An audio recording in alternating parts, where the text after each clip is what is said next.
Qala al-muallif rahimahullahu ta'ala wa'lam ayyuhal muridu li talabil ilmi annan nasa fi talabil ilmi ala thalathati ahwalin ay maratiba. Al-Imamul Ghazali. Ada pelajaran kita kali ini halaman 6. Nusa itu baris yang paling bawah, dekat paling bawah, mungkin ada 7 baris di atas. Dari bawah, wa'lam ayyuhal murid li talabil ilm. Ketahuilah, pahamilah, ngehilah. Kalau kata orang Betawi, biar ngeh nih, biar ngeh.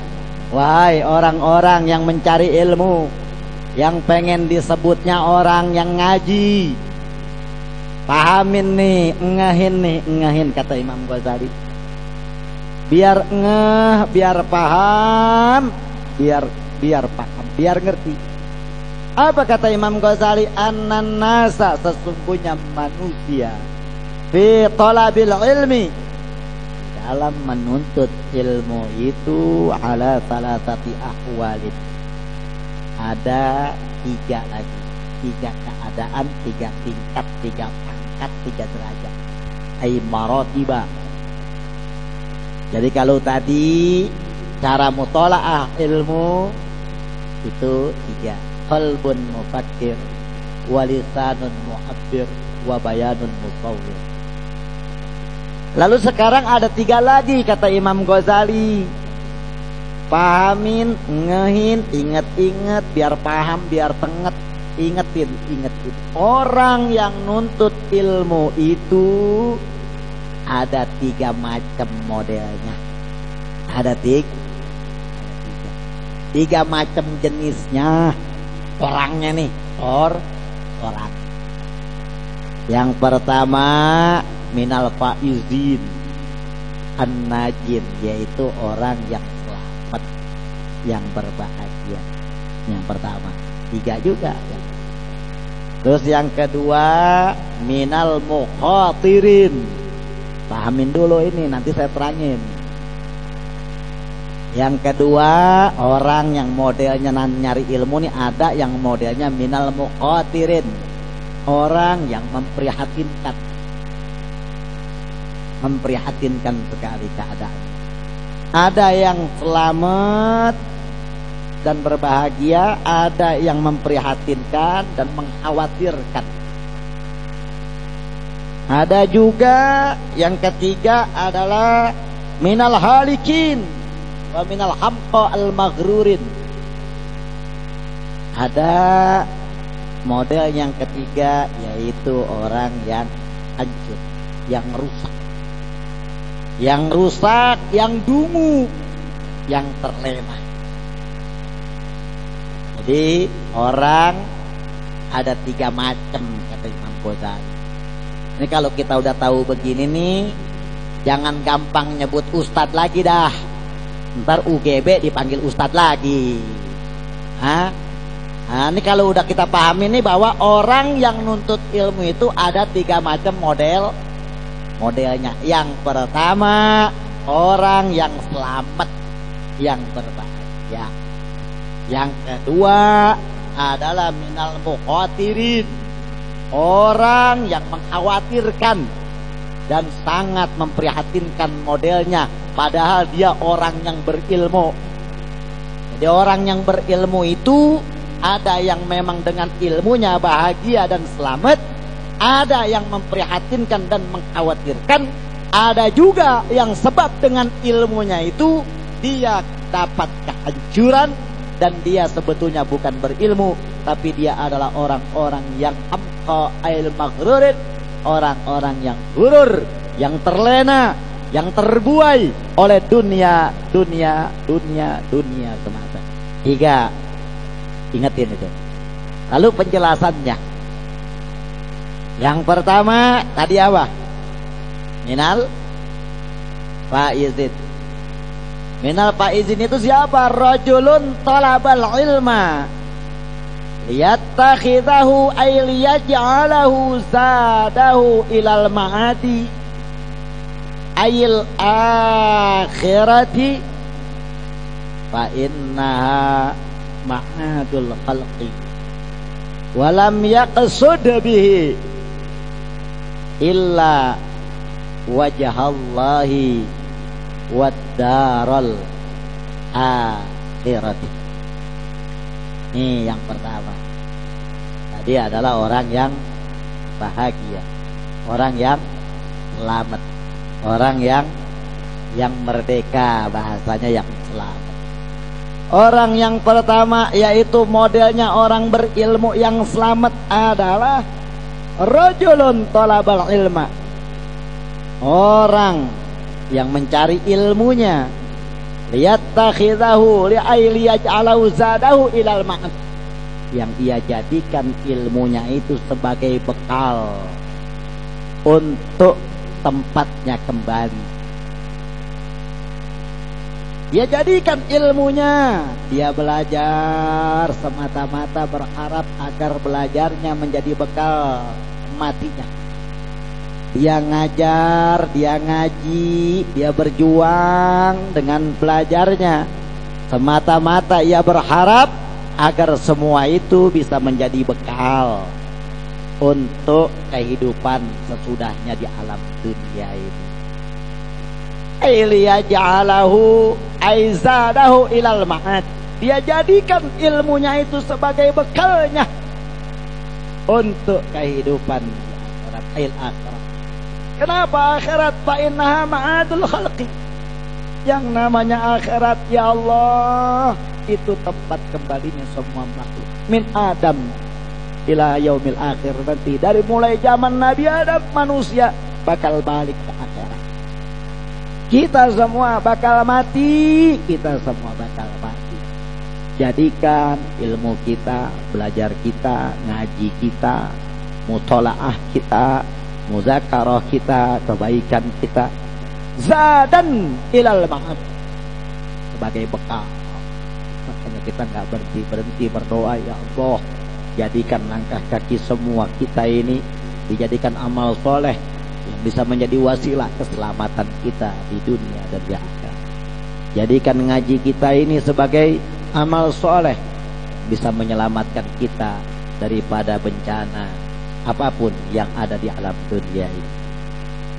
Terlebih lagi mudah-mudahan ini menjadi wasilah untuk bekal kita berkumpul di surganya Allah Subhanahu wa ta'ala. Jadi kita ngaji ini semua harus kita jadikan ilmu kita, perjuangan kita, apapun zadan ilal ma'ad. Kenapa? Untuk kita, bekal kita di hari akhirat nanti. Karena yang namanya akhirat ma'adul khalqi, yang namanya akhirat itu tempat kembalinya makhluk. Kalau diri kita masih mengakui bahwa kita ini makhluk, maka kita bakal kembali kepada akhirat. Dan gerbang akhirat adalah kuburan. Berarti kita nggak mungkin bisa ketemu Allah Subhanahu wa ta'ala tanpa melalui mati. Maka kita bakal mati pasti. Maka jadikan bekal itu semuanya untuk mati kita, agar mati kita husnul khatimah, agar kita semuanya bahagia tersenyum ketika malaikat Israel datang mencabut nyawa kita. Walam yaqsud bihi illa wajah Allah wad daral akhirah. Dan orang yang dengan ilmunya ia selamat, yang dengan ilmunya ia akan berbahagia. Tidak ada maksud, tidak ada cita-cita lain selain wajah Allah wad daral akhirah. Dia hanya mencari keridhaan Allah Subhanahu wa ta'ala. Berat mencari ridha Allah, memurnikan niat itu berat. Kelihatannya gampang, lillahi ta'ala, lillahi ta'ala, lillahi ta'ala. Kelihatannya gampang. Kita mencari ridha Allah, liridha illah, kelihatannya mudah kita ucapkan. Tapi pada prakteknya setan nggak pernah berhenti godain kita. Setan nggak pernah berhenti berbisik dalam diri kita, dalam hati kita, dalam niat-niat kita. Walam yaqsud bihi illa wajah Allah wad daral akhirah. Orang yang berbahagia, dia punya ilmu, bakal selamat. Bukan hanya soal selamat dari golok yang tajam, bukan hanya selamat daripada bedil yang ngebul atau apapun namanya, bukan yang dimaksud di sini. Tapi dia selamat, selamat. Dia jadikan ilmunya murni hanya untuk perjuangan di jalan Allah Subhanahu wa ta'ala, dan sebagai bekal untuk menghadap Allah Subhanahu wa ta'ala. Pada minal faizin, ini orang yang disebut orang-orang yang berbahagia. Ini yang disebut orang-orang yang selamat. Orang yang selamat, orang ay an-najina min adabillahi ta'ala. Mereka selamat daripada azabnya Allah Subhanahu wa ta'ala. Kita jadikan ilmu, kita ngaji, kita ngajar, kita belajar, kita capek jauh, kita kemari, semua kita jadikan untuk bekal kita di akhirat. Jangan cari yang lain, jangan ikut tren-trenan, tapi kita luruskan niat kita sebagai menjadikan zat ini, kita jadikan bekal kita untuk menjelang mati kita. Mati setiap saat mengintai kita. Kita nggak tahu, kemarin kawan kita masih ada yang sehat, segar, bugar, tertawa, ngakak bareng kita, bercengkrama bersama kita. Begitu Allah mau panggil, habis, nggak pakai nunggu lagi. Tapi kalau kita jadikan ini ngaji kita sebagai zat lil ma'ad, untuk bekal kita menjelang mati, untuk bekal kita menghadap Allah Subhanahu wa ta'ala, untuk bekal kita masuk ke alamul barzakh, insyaallah kita an-najin min adzabillah. Kita akan selamat daripada azab Allah. Bukan hanya selamat dari apa? Fitnah. Bukan hanya selamat daripada kemiskinan dunia semata. Kita kadang-kadang dengan ilmu kita, ngaji biar pinter, buat sekolahin anak gua jauh, biar dia pinter, biar dia jadi sarjana, biar hidupnya nggak susah kayak gua begini, makan susah, rumah susah. Itu yang selalu kita pikirkan. Allah, padahal yang dimaksud an-najin, dia selamat, dia bahagia, dia gampang apa yang dia pengen. An-najin min adzabillah. Dia an-najin min adzabillah. Selamat daripada azabnya Allah Subhanahu wa ta'ala. Bukan selamat dari kemiskinan semata, bukan selamat daripada penghinaan orang semata, bukan selamat daripada cacaan makian orang semata, tapi lebih daripada itu, an-najin min adzabillah. Selamat daripada azabnya Allah. Al-lahiqin bil khair, dan ia selalu menyatu dengan segala kebajikan-kebajikan.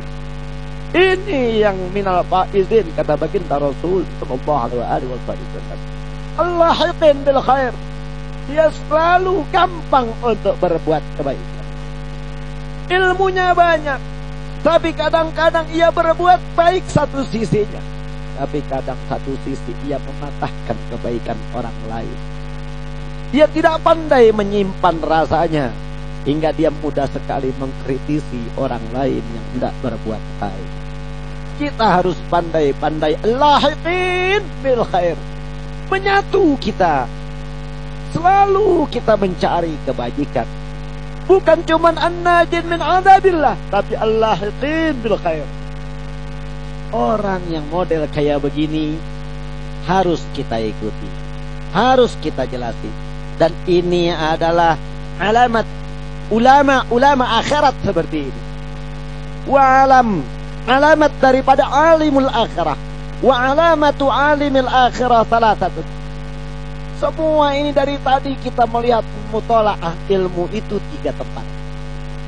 Kita melihat lagi orang yang mencari ilmu dengan ilmunya itu punya 3 macam model. Dan orang yang tadi kriteria pertama adalah orang yang selamat, yang berbahagia. Mereka lah orang-orang yang menjadikan ilmunya, yang menjadikan ngajarnya, yang menjadikan dakwahnya, yang menjadikan perjuangan dan lil ma'ad. Dia selalu menjadikan semua untuk bekal. Dan dia wajah Allah yang dia cari, wajah al-akhirah. Dia cari untuk bekalnya menghadap Allah Subhanahu wa ta'ala. Ini minal faizin an-najin min adzabillah, al-lahiqina bil khair. orang-orang yang selalu selamat daripada azab Allah yang model kayak begini.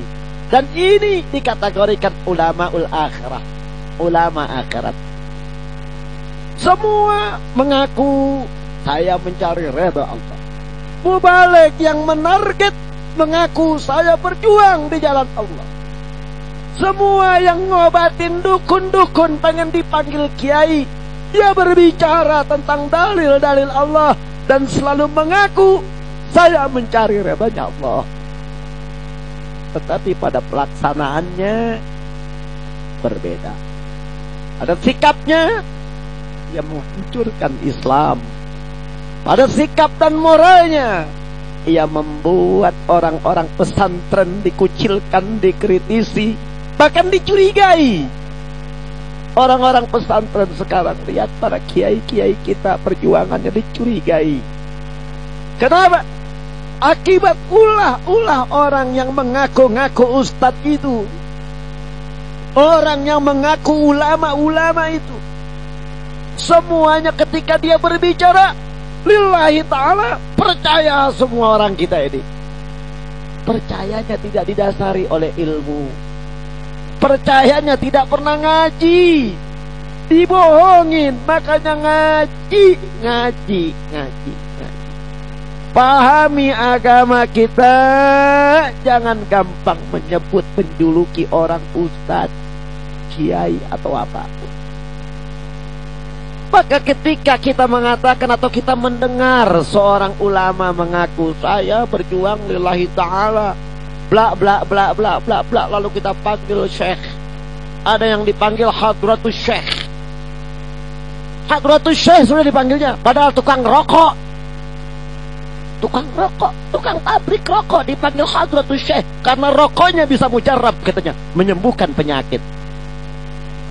Wah, racun, mau ketemu racun fatwa, tapi intinya rokok itu adalah makruh dan tidak ada pembenaran menjadi wali adalah makruh, mengharamkan, menghalalkan yang makruh. Saya tidak mengharamkan rokok, tapi saya kembali kepada hukum asal saja, itu makruh. Maka wali ketika dia mengaku melakukan kemakruhan saja, dia dibenci oleh Allah Subhanahu wa ta'ala. Bagaimana ia masih mau menjadi kekasih Allah jikalau ia masih melakukan kemakruhan? Lalu bagaimana? Nah, orang-orang yang seperti itu kenapa dijuluki begitu mudahnya? Kita menjuluki hadratus syekh wa hadratus syekh. Setahu saya di Jawa ini hadratus syekh cuma satu yang mumpuni ilmunya, yaitu guru kita, sesepuh kita di Nahdlatul Ulama, Kiai Haji Hasyim Asy'ari. Setelah itu tidak ada lagi yang bisa mengungguli kepiawaian beliau dalam berdiplomasi, di dalam keilmuan dan segala macamnya. Lalu kita ini gampang sekali menjuluki. Maka Imam Nawawi Al-Jawi Al-Bantani di dalam kitab Muraqil Ubudiyah ini memberikan kriteria, tanda-tanda orang yang menjadi ulama-ulama akhirat. Orang wa alamatu alimil akhirah. Di sini dikatakan wa alamatu alimil akhirah salah satu tanda ulama akhirat, yaitu ada 3. Wahia ada mutalabid dunya bil ilmi.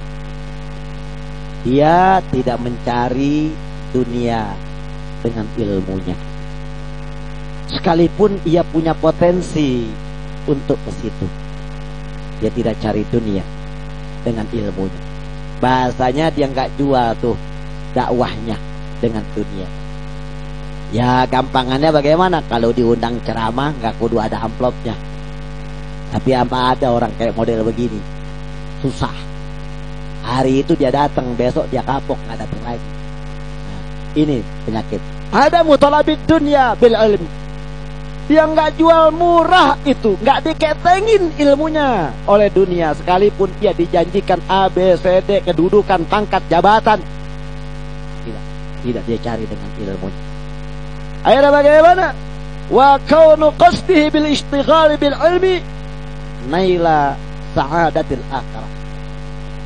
Ia punya kesibukan yang menyangkut tentang keilmuannya. Mata-mata ia tujukan hanya naila sa'adatul akhirah, menggapai kebahagiaan di akhirat. Ini ciri. Yang pertama, orang menjadi ulama akhirat, ia tidak jual ilmunya untuk dunia. Yang kedua, ia sibuk mengajar, belajar, menambahkan ilmu, mengembangkan ilmu, menyebarluaskan keilmuan. Dia buka lembaga pendidikan, dia buka apapun namanya. Kaunu qasdihi bil istighali bil ilm.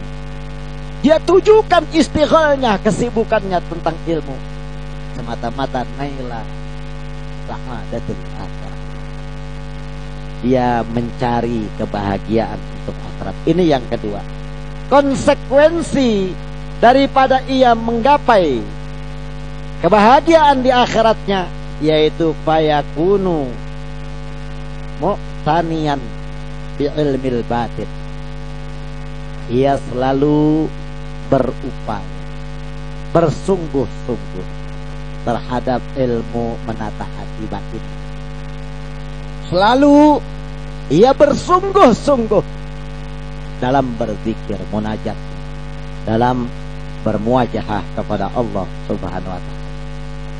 Orang semua banyak ketika ia sibuk mengajar, ia sibuk dengan pendidikan, apalagi Hardiknas sudah ada, Hari Pendidikan Nasional. Semua guru-guru mengaku saya mendidik untuk mencari kebahagiaan akhirat. Begitu, semuanya begitu. Pasti begitu semua kalau ditanya. Tapi ingat, ada konsekuensinya. Fayakunu mu'taniyan bi ilmil batin. Orang yang mencari kebahagiaan akhirat dalam sektor pendidikan itu, hendaknya ia bersungguh-sungguh menata pengetahuan tentang batinnya. Banyak sholat malamnya, banyak munajatnya kepada Allah Subhanahu wa ta'ala. Bukan cuman setan ngaku buat akhirat, ngaku buat akhirat. Malam sholat kagak, wa hatta yang sunnah, yang fardu hilang. Hatta dia baca Quran, hatta dia baca tafsir, wa ngaji kagak. Semua habis hari-harinya untuk dunia. Tapi ngakunya dia sibuk dalam dunia pendidikan adalah untuk akhirat, untuk mencari ridhonya Allah, dan segala macam klaimnya. Tapi hati-hati, kita bisa lihat pertama, mu'taniyan bi ilmil batin. Dia selalu bersungguh-sungguh mencari ilmu batin, meningkatkan ilmu batin. Zikirannya meningkat, tahajudnya, tafakkurnya, mujahadahnya kepada Allah Subhanahu wa ta'ala, terus tawajuh kepada Allah tengah malamnya. Ini ciri yang pertama. Yang kedua, orang yang selalu ingin kepada kebahagiaan akhirat, kata Imam Nawawi, adalah sa'isan liqalbihi bimujahadatin nafsi. Mereka lah orang-orang yang selalu mengendalikan hatinya. Sa'isan, ia menata, mengatur dia punya hati. Sa'isan liqalbihi, ia selalu mengatur hatinya. Bimujahadatin nafsi. Bagaimana caranya menata hati? Ya Allah, hati ini bolak-balik sifatnya, nggak pernah jejak. Hari ini kita baik, besok kita hancur lagi. Hari ini kita benar, besok kita salah lagi. Hari ini baru kita minta maaf kepada orang tua kita, sekarang kita sudah mulai durhaka lagi kepada orang tua kita. Tadi kita bicara Fatihah buat orang tua kita, tapi saat ngaji, ya Allah, kita benar kelihatannya begitu di luar, kita injak-injak lagi penghargaan yang sudah kita berikan untuk orang tua kita. Hati ini paling susah. Oke, bagaimana sa'isan liqalbih, menata hati kita, mengatur hati kita, bimujahadatin nafsi. Kendalikan kita punya nafsu. Kita kendalikan nafsu kita atur hati dengan mengendalikan nafsu. Karena hancurnya hati, berantakannya hati, amburadulnya hati, sebab nafsu yang tak terkendali, yang tak terkendalikan. Ini ciri yang kedua daripada ulama akhirat, yaitu dia istighal semata-mata dengan dunia pendidikan, sibuk dengan dunia pendidikan, tapi semata-mata untuk mencari kebahagiaan di akhirat, dan ia tidak jual ilmunya dengan dunia. Dia nggak tukar ilmunya. Dia punya harga diri.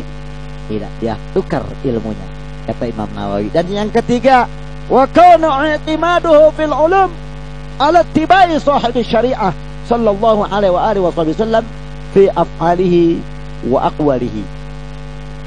Pegangannya di dalam dunia pendidikan, pegangan hati maksudnya, bukan pegangan kitabnya, tetapi hati. Dan keilmuannya adalah ittiba' bi Rasulillah sallallahu alaihi wasallam. Dia tidak menyimpang daripada ajaran baginda Rasul sallallahu alaihi wasallam yang sudah turun kepada sahabat, turun kepada tabi'in, turun kepada tabi'in, dan ia belajar dari guru. Nah, ini pegangannya. Orang yang seperti ini berarti dia menjadi ulama, alim akhirat. Kalau dia memenuhi kriteria ini, berarti ia menjadi ulama akhirat. Tidak cinta kepada dunia. Maka ulama akhirat bisa jadi tampil di tengah-tengah masyarakat kita, hidupnya kere, tidak dikenal orang. Banyak wali-wali yang dicemooh orang, dihina orang, hidup penuh dengan kemiskinan, tapi ilmunya luar biasa, mujahadatun nafsinya luar biasa. Ia hanya memikirkan zikir dan wirid, bahkan boro-boro makan ayam, makan ikan, makan yang mewah, enak dan tidak. Kadang-kadang ia hanya punya sepenggal ubi saja.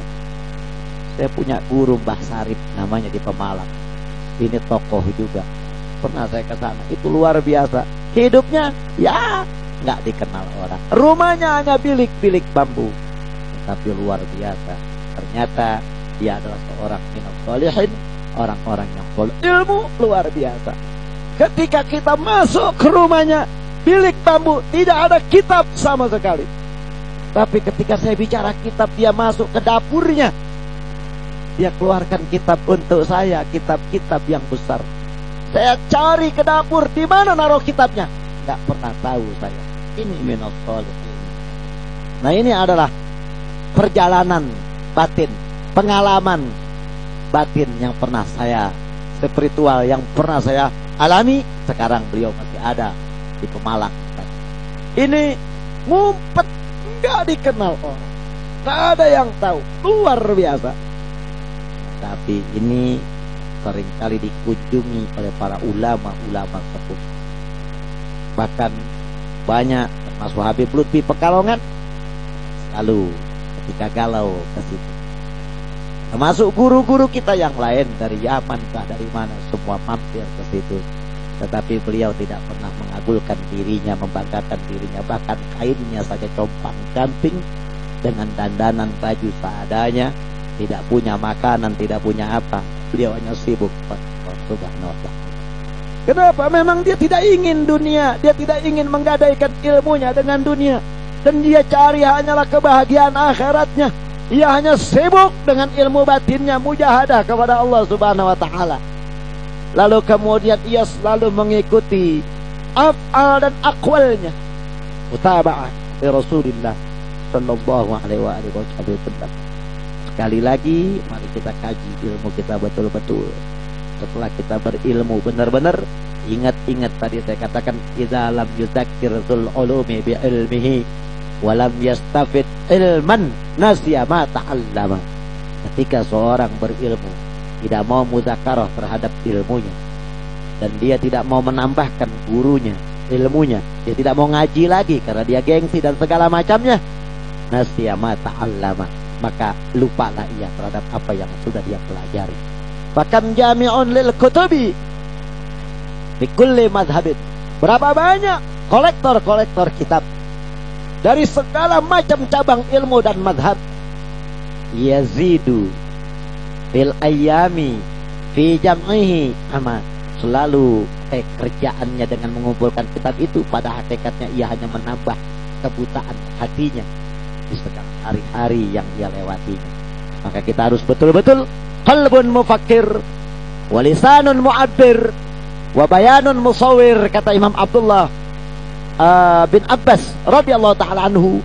Kita harus pakai itu lisan kita yang bagus, hati kita yang berpikir, hati kita terus tafakkur fi khalqillah wala tafakkur fi dzatillah. Lihat burung-burung terbang apa, kita fikirkan betul-betul, pelajari ilmunya, kenapa bisa seperti itu. Jangan cuman kita pikirin, lama-lama kita bisa stres. Lisan mu'abbir, ucapin ilmu kita dengan mu'abbir, dengan yang bisa dipaham, dengan yang bagus, dengan yang baik, yang tidak kotor dan tidak serampangan, tidak sembarangan. Wa bayanun musawwir, dan terangkan semua yang kita tahu itu dengan penuh tertata rapi, bagus.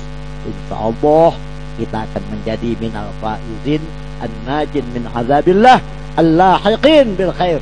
Kita selalu selamat daripada azab Allah mudah-mudahan, dan kita, anak cucu kita, semua keluarga besar kita, zuriyah kita dijadikan orang-orang yang minal faizin, yang berbahagia, yang selamat daripada azab Allah, yang bisa menjadikan ilmunya sebagai bekal untuk akhiratnya, dan kita mencari keridhaan Allah, dan kita semua, anak cucu kita, zuriyah kita semua itu diberikan kebahagiaan di alam dunia dan alam akhirat. Biar kita hidup dalam keadaan susah payah, biar kita hidup dalam keadaan tidak punya materi, tetapi insya Allah kalau kita selalu mencari keridhaan Allah dan redha Allah selalu bersama kita, mudah-mudahan semuanya itu bisa kita pegang. Pasti pertolongan Allah akan datang kepada kita, tidak saat hidup kita, tapi di kala mati kita mati dalam keadaan husnul khatimah. Kita doakan anak-anak kita doakan cucu-cucu kita doakan kelak, entah kita sudah mati, anak kita besar, kita nggak tahu karena kita sudah mati, tapi kita punya anak kita mati, anak kita bagus, dia punya keturunan yang bagus-bagus, walaupun kita nggak melihat, tapi insya Allah kita bahagia, dan anak kita yang nggak ketemu kita juga akan bahagia. Dan mudah-mudahan Allah panjang umur kita. Yang sedang sakit, saya sedang sakit, mudah-mudahan disehatkan badan saya, dan semuanya mudah-mudahan semua kita ini disehatkan oleh Allah Subhanahu wa taala. Sekali lagi mudah-mudahan orang-orang tua kita yang sudah meninggal dunia diberikan kucuran rahmat dan maghfirah oleh Allah Subhanahu wa taala, dan orang-orang tua kita yang sedang sakit mudah-mudahan disembuhkan oleh Allah Subhanahu wa taala. Orang tua kita yang sehat, segar dan bugar mudah-mudahan dipelihara oleh Allah Subhanahu wa taala, dan kita semuanya menjadi umat baginda Rasul yang selalu mencintai dan dicintai oleh baginda Rasul sallallahu alaihi wasallam. Allahumma habibni ila habibika Muhammad sallallahu alaihi wasallam. Bareng-bareng Allahumma habibni ila habibika Muhammad sallallahu alaihi wasallam. Allahumma habibni ila habibika Muhammad sallallahu alaihi wasallam. Allahumma habibni ila habibika Muhammad sallallahu alaihi wasallam. Allahumma habibni ila habibika Muhammad sallallahu alaihi wasallam. Bisirul qabul al-Fatihah.